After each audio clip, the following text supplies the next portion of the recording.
열한야랑 정치부 정한희 기자와 함께합니다. 첫 번째 주제 보겠습니다. 대통령이 보이는데요. 이게 아닌가? 무슨 소식일까요? 네, 어제 대통령실에서 국정 홍보용으로 카드 뉴스를 만들었는데요.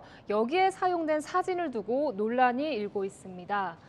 자, 어제 이제 대통령이 폭우 피해 현장을 방문한 모습인데 참 반지하 방을 빠져나오지 못해서 일가족 3명이 숨진 그 안타까운 현장이었죠.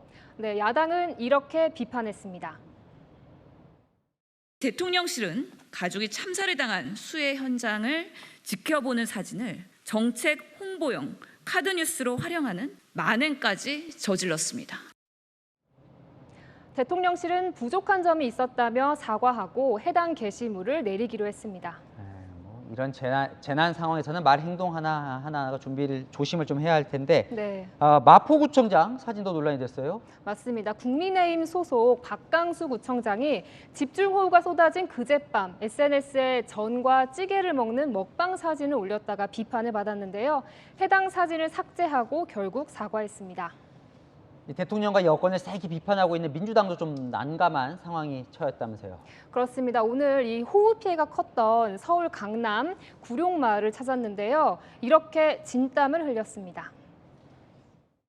저는 이제 민주당의 원내대표입니다. 아이고, 민주당 얘기만 해도 아주 골이 아픈 것 같아요. 민주당이 우리를 이렇게 못 살게 만들었잖아요. 서울시랑 같이 이 해결을 해야 되는 거 잘 알고 계시잖아요. 그래서 하여튼 뭐 오송시장도 아마 지난 선거 때 말씀하신 부분이 있을 테고 하니까.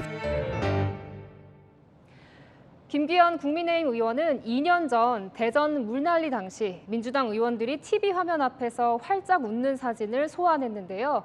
너희도 잘한 것 없다 반격했습니다. 어떻게 빨리 수습할지 좀 머리를 맞대면 어떨까 싶습니다. 다음 네. 주제 보겠습니다. 자, 이준석 퀴즈로 분류됐던 박민영 국민의힘 대변인이 이제 용산에서 일을 한다고요? 네, 대통령실 대변인실에 합류한다고 직접 알렸는데요.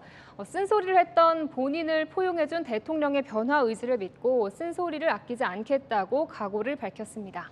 그러니까 여당 대변인인데 대통령을 이제 비판해서 화제가 됐었는데 최근 들어서 대통령 옹호로 좀 바뀌었거든요. 이게 바뀌다 보니까 이게 이제 대통령실에서 일하는 거와 좀 연관이 있는 거 아니냐 이런 해석도 나오던데요.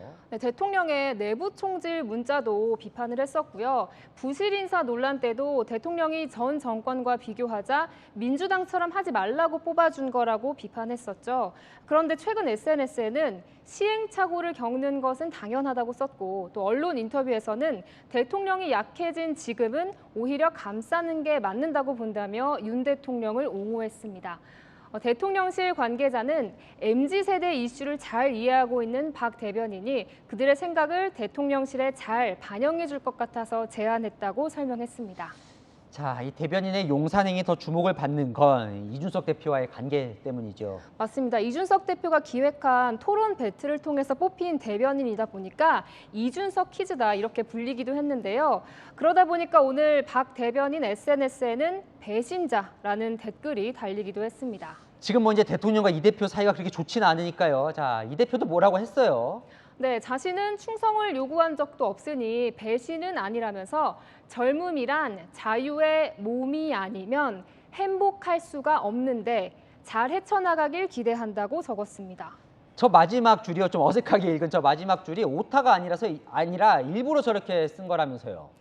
네, 온라인에서 유행했던 일종의 밈인데요. 말 그대로 박 대변인을 응원하는 것 같기도 하고 또 불편한 심기가 담긴 것 같기도 하고 메시지가 참 아리송합니다. 박 대변인은 뭐 한 번도 사람에 충성한 적이 없으니 배신도 없다 뭐 이렇게 썼더군요. 네, 열한야랑이었습니다.